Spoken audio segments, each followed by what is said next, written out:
BNP লোকেরা উস্কানি দিতে আসবে ওরা বেসিক্যালি টার্গেট আমাকে বলেছে আরে আমি করাই না আমি একটা সবসময় ওগুলি ব্যাপারটা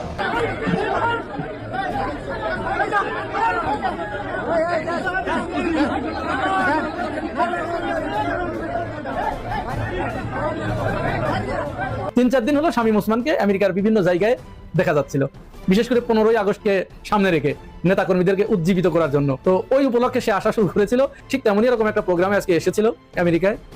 আর যাবে কোথায়?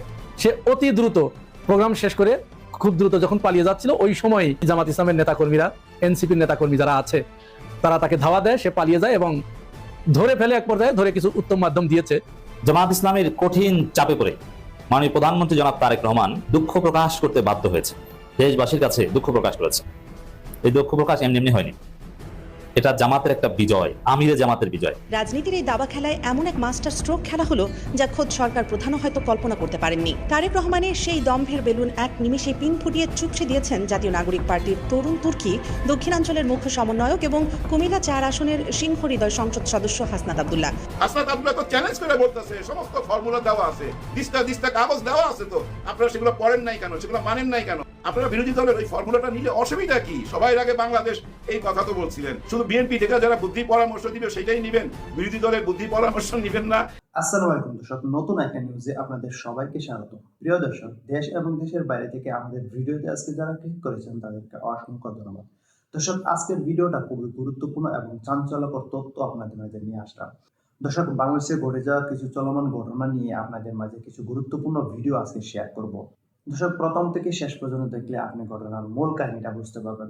তো চলুন দর্শক, আমরা দেরি না করে সেই ভিডিওগুলি দেখে আসি। তার আগে একটি কথা বলবো দর্শক, আমাদের ভিডিওতে আজকে যারা নতুন জয়েন হয়েছেন অবশ্যই আমাদের চ্যানেলটি সাবস্ক্রাইব করে পাশে থাকা বেল আইকনটি অন করে দিবেন। যারা অলরেডি সাবস্ক্রাইব করে রেখেছেন তাদেরকে অসংখ্য ধন্যবাদ। তো চলুন দর্শক, দেরি না করে আমরা সেই কাঙ্ক্ষিত ভিডিওগুলি দেখে আসি। দেশ জুড়ে যখন ভ্যাপসা গরম আর লোডশেডিং এর ভয়ঙ্কর যন্ত্রণায় 18 কোটি মানুষের রাতের ঘুম হারাম, চারদিকে যখন গ্যাস বিদ্যুতের জন্য তীব্র হাহাকার আর কলকারখানাগুলো বন্ধ হওয়ার উপক্রম, ঠিক তখনই রাজনীতির মাঠে যেন এক বিশাল বোমা ফাটালেন প্রধানমন্ত্রী তারেক রহমান। জনগণের দুর্ভোগের দ্রুত সমাধান করার বদলে তিনি উল্টো বিরোধী দলের দিকে ছুড়ে দিলেন এক দাম্ভিক চ্যালেঞ্জ। ভরা মজলিসে বেশ দম্ভের সাথেই তিনি আলটিমেটাম দিলেন। আমি 3 মাসের মধ্যে, ভাবছেন 3 মাস, আরো 3 মাস আমি তাদেরকে দিলাম, যদি 6 মাসের মধ্যে তারা সমস্যার সমাধান করতে পারে তাহলে তাদের প্রত্যেকটি পরিকল্পনা আমরা বাস্তবায়ন করব। যারা আজ বিদ্যুৎ ও গ্যাসের সমস্যা নিয়ে এত কথা বলছেন, পারলে আগামী 3 মাস যান, আরো 3 মাস বাড়িয়ে দিলাম, অর্থাৎ 6 মাসের মধ্যে সমাধানের কোনো ভালো ও কার্যকর পরিকল্পনা নিয়ে আসুন।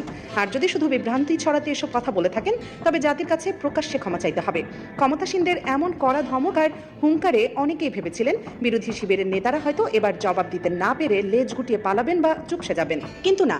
রাজনীতির এই দাবা খেলায় এমন এক মাস্টার স্ট্রোক খেলা হলো যা খোদ সরকার প্রধানও হয়তো কল্পনা করতে পারেননি। তারেক রহমানের সেই দম্ভের বেলুন এক নিমিষে পিন ফুটিয়ে চুপসে দিয়েছেন জাতীয় নাগরিক পার্টির তরুণ তুর্কি, দক্ষিণাঞ্চলের মুখ্য সমন্বয়ক এবং কুমিল্লা 4 আসনের সিংহ হৃদয় সংসদ সদস্য হাসনাত আব্দুল্লাহ। গত শনিবার নিজের ভেরিফাইড ফেসবুক পেজে এক চরম সাহসী পোস্টে তিনি সেই চ্যালেঞ্জ তো গ্রহণ করেছেনই, উল্টো এমন 4টি কড়া প্রস্তাব দিয়ে প্রধানমন্ত্রীর মুখের উপর জবাব দিয়েছেন যা শুনে রীতিমতো ঘাম ছুটে গেছেন ক্ষমতাসীনদের। হাসনাত যেন চোখে আঙুল দিয়ে সেই স্পষ্ট জানিয়ে দিয়েছেন, চ্যালেঞ্জ ছুড়ে দেওয়ার আগে নিজের টেবিলটা একটু চেক করে দেখুন, সমাধান আপনাদের নাকের ডগাতেই পড়ে আছে। শুধু রাজপথে নয়, এবার সরকারের চোখের দিকে তাকিয়ে টেবিলে বসেও যে এই তরুণ প্রজন্ম কড়ায় গন্ডায় হিসাব মেলাতে জানে, হাসনাত আব্দুল্লাহর এই এক পোস্টই তা পরিষ্কার হয়ে গেছে। সুপ্রিয় দর্শক, চলুন আজ দেশ নিউজ 24 এর এই এক্সক্লুসিভ আয়োজনে আমরা দেখে নিই হাসনাত আব্দুল্লাহর দেয়া সেই 4টি প্রস্তাবের ভেতরে আসলে কি এমন বারুদ লুকে আছে যা পরে খোদ সরকারের শীর্ষ মহলেও আজ রীতিমতো কাঁপুনি ধরেছে। প্রথম প্রস্তাব, সমাধান তো টেবিলের উপরেই পড়ে আছে। হাসনাত আব্দুল্লাহ অত্যন্ত তীক্ষ্ণ ভাষায় প্রধানমন্ত্রীকে মনে করিয়ে দেন যে চ্যালেঞ্জ দেওয়ার আগে প্রধানমন্ত্রীর অন্তত একটু খোঁজ নেওয়া উচিত ছিল যে সমাধান ইতিমধ্যেই তাদের টেবিলে দেওয়া আছে। তিনি জানান, এনসিপি এর আহ্বায়ক ও তুখোর সংসদ সদস্য নাহিদ ইসলাম অনেক আগেই বিদ্যুৎ সংকট নিরসনে একটি মাস্টার প্ল্যান সরকারের কাছে জমা দিয়েছেন, যেখানে স্বল্পমেয়াদী, মধ্যমেয়াদী এবং দীর্ঘমেয়াদী মিলিয়ে মোট 15 দফার একটি সুনির্দিষ্ট রূপরেখা রয়েছে। হাসনাত চরম আক্ষেপ ও শ্লেষের সুরে বলেন, প্রধানমন্ত্রীর এত বড় ডাউন সাইজের মন্ত্রিসভা ও বিশাল উপদেষ্টা পরিষদ থাকা সত্ত্বেও এই 15 দফার তথ্য তার কাছে পৌঁছায়নি, এটি সরকারের জন্য চরম লজ্জার কথা। সত্যিই তো, একটি দেশের প্রধানমন্ত্রীর কাছে যদি বিরোধী দলের দেয়া এত গুরুত্বপূর্ণ একটি মাস্টার প্ল্যান নাই পৌঁছায়, তবে সেই বিশাল মন্ত্রিসভা আসলে কি কাজ করছে? তারা কি কেবল নিজেদের চেয়ার গরম করছেন? দ্বিতীয় প্রস্তাব, পড়ে দেখার আহ্বান।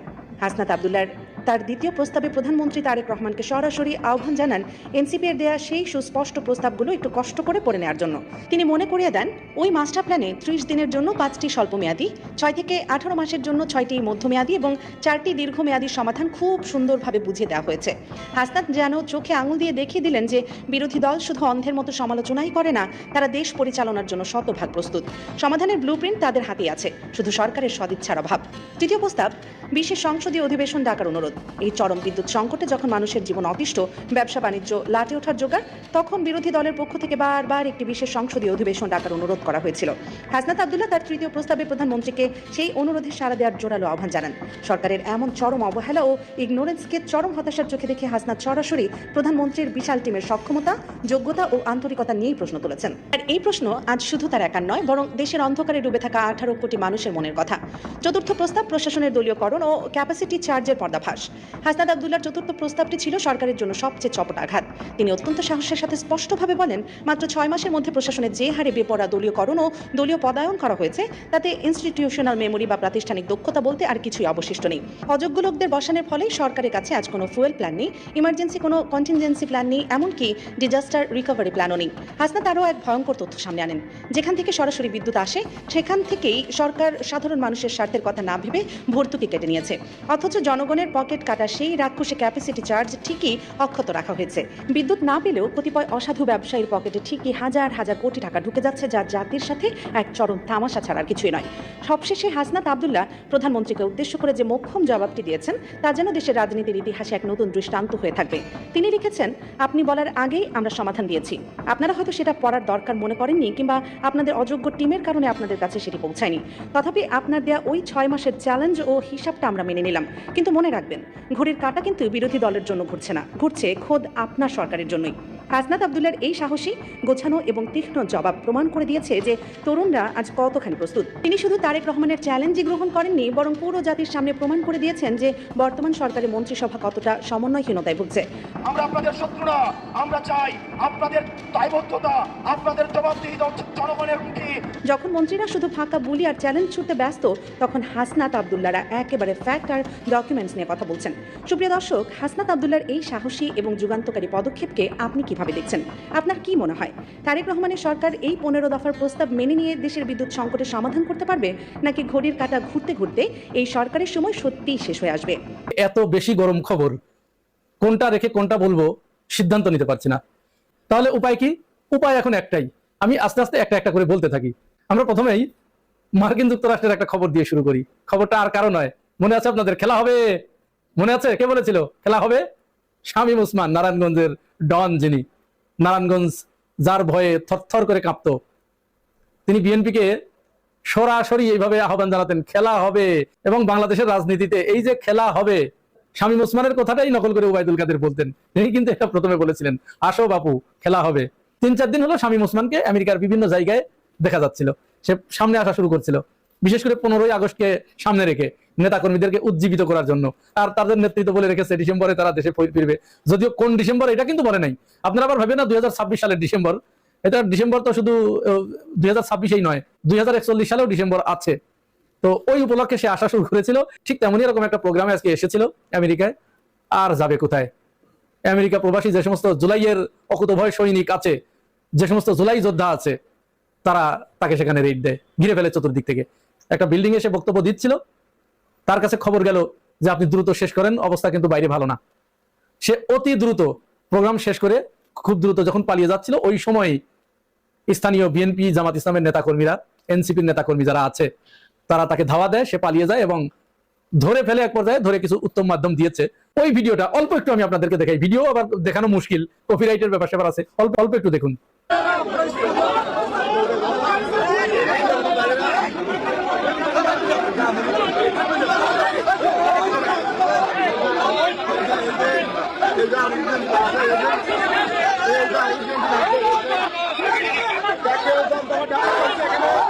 আপনারা জানেন যে ইউনূস সরকারের আমলে তারা একের পর এক বিভিন্ন জায়গায়, যেখানে জুলাই যোদ্ধারা বা এই জুলাই গণঅভ্যুত্থানের পক্ষের শক্তি যেখানেই গিয়েছে, সেখানেই তাদের উপরে হামলা করার চেষ্টা করেছে। তারা ভেবেছিল যে পৃথিবীতে তারা মনে হয় তাদের জাল বিস্তার করে ফেলেছে, আর কেউ এখানে কোনোদিন পাত্তা পাবে না।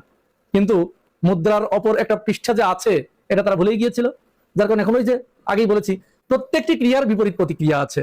আপনি যে গতিতে কোনো কিছু ছুড়বেন তার থেকে দ্বিগুণ গতিতে এটা ব্যাক করবে, সেটাই হচ্ছে। যাই হোক, এ বিষয়ে আমার বলা বক্তব্য শেষ। আরেকটি গুরুত্বপূর্ণ, অত্যন্ত গুরুত্বপূর্ণ এবং এটাই আগে বলা দরকার ছিল, সবচেয়ে সেন্সিটিভ একটি বিষয়। আপনারা জানেন শেখ হাসিনা সরকারের সবচাইতে কুখ্যাত কিলার, খুনের সম্রাট, যাকে সিসিটিসির প্রধান বানানো হয়েছিল, সেই মনিরুল।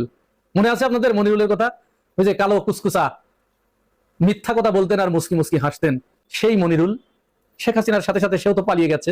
সে আজকে বাংলাদেশের আরেক ঘসেটি বেগম মাসুদা ভাট্টির কথা মনে আছে আপনাদের? ওই যে ব্যারিস্টার মইনুল হোসেন, যাকে রাজাকার বলার কারণে, যুদ্ধ অপরাধী বলার কারণে ব্যারিস্টার মইনুল হোসেন তাকে ওই অনুষ্ঠানেই বলেছিল আপনাদের মতো চরিত্রহীন মহিলাদের জন্য দেশে এই অবস্থা। পরে তো সেই মাসুদা ভাট্টিকে দিয়ে শেখ হাসিনা মইনুল হোসেনের বিরুদ্ধে মামলা করালেন, তাকে জেলে নিলেন। লোকটা এই অপমানের জ্বালা সইতে না পেরে তিনি স্টক করে মারা গেলেন কিছুদিন পরে, জেল থেকে বের হয়ে আসার পরে। সেই মাসুদা ভাট্টির ইউটিউব চ্যানেলে ডেকে এনেছিল এই মনিরুলকে। মনিরুল এখানে এসে তার ভিতরের যে কুৎসিত মানসিকতা, তার ভিতরের যে মানুষ হত্যার যে জিঘাংসা, সেটা তিনি প্রকাশ করেছেন। এবং তিনি এতটা আফসোস করেছেন যে 5 আগস্টে কেন তিনি আরো অন্তত 10, 20, 50 হাজার মানুষকে হত্যা করতে পারলেন না। তিনি বাংলাদেশের মানুষের রক্ত দিয়ে গোসল না করতে পেরে তার ভিতরের যে আকুতি, তার ভিতরের যে আফসোস, এটা তিনি উদ্ঘাটন করেছেন মাসুদা ভাট্টির ওই চ্যানেলে এসে। কিভাবে শুরু করেছেন আসেন তার কথা অল্প একটু শুনে, এখানে একটু শুনে দেখি।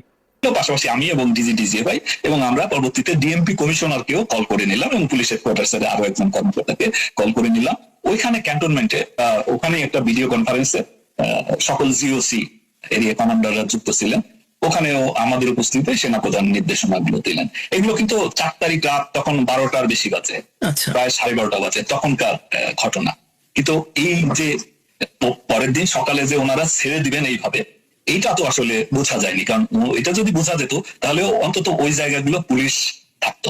যেহেতু 12:30 পর্যন্ত এইরকম কথা হলো, ফলে পুলিশ সেনাবাহিনীর উপরে আস্থা রেখেছে, একইভাবে আস্থা রেখেছিল সরকার। কিন্তু পরের দিন তো আমরা দেখলাম যে তারা ছেড়ে দিল, প্রথমে ওখানে, পরবর্তীতে শাহবাগে তারা ফ্রি করে দিল এবং যাত্রাবাড়ি তারা ফ্রি করে দিল। তার মানে সেনাপ্রধানের প্রতি তার এত আক্রোশ, এত ক্ষোভ, তিনি এটি বলছেন যে সেনাবাহিনীর প্রধান তিনি 4 তারিখ রাত 12:30 পর্যন্ত শেখ হাসিনার সাথে ওয়াদা করলেন যে কোনো মূল্যে আমরা আপনাকে সেভ করব, আপনার ক্ষমতা, আপনার এই সাম্রাজ্য টিকিয়ে রাখার জন্য যা যা করা দরকার আমরা তাই করব।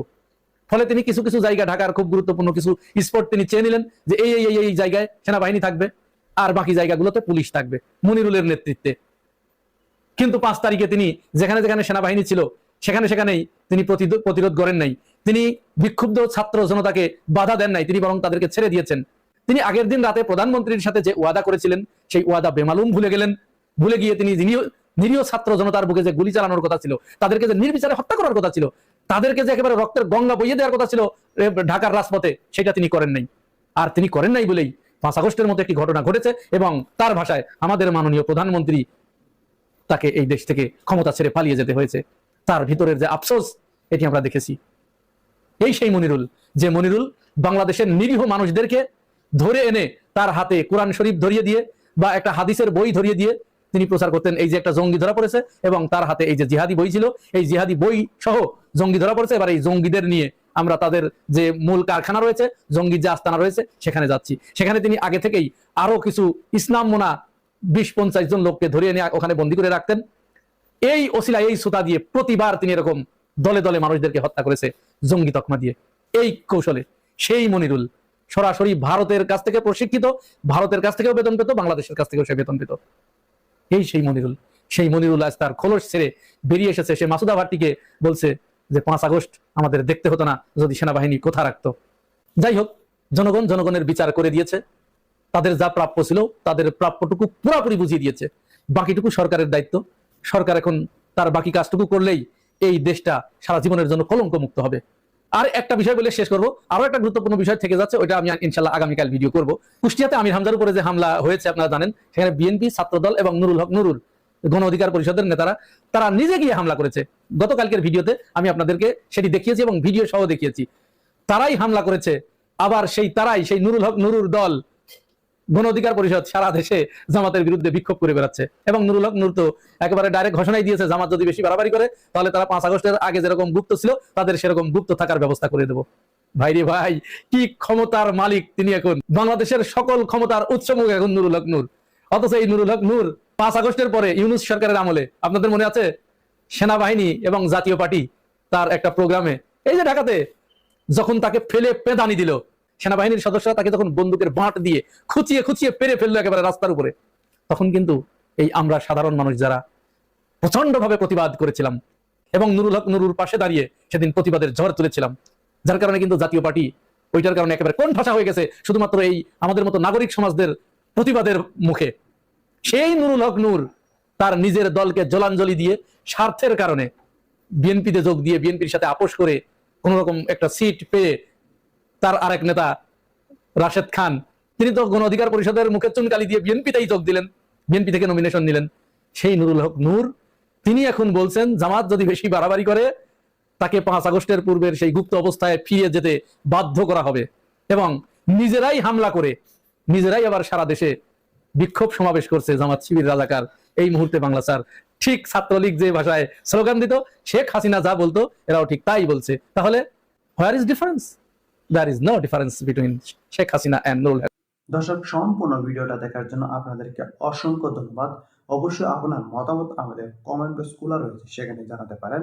তো দেখা হবে নতুন কোনো এক ভিডিওতে, ততক্ষণে আপনারা সবাই ভালো থাকুন, সুস্থ থাকুন। আল্লাহ হাফেজ।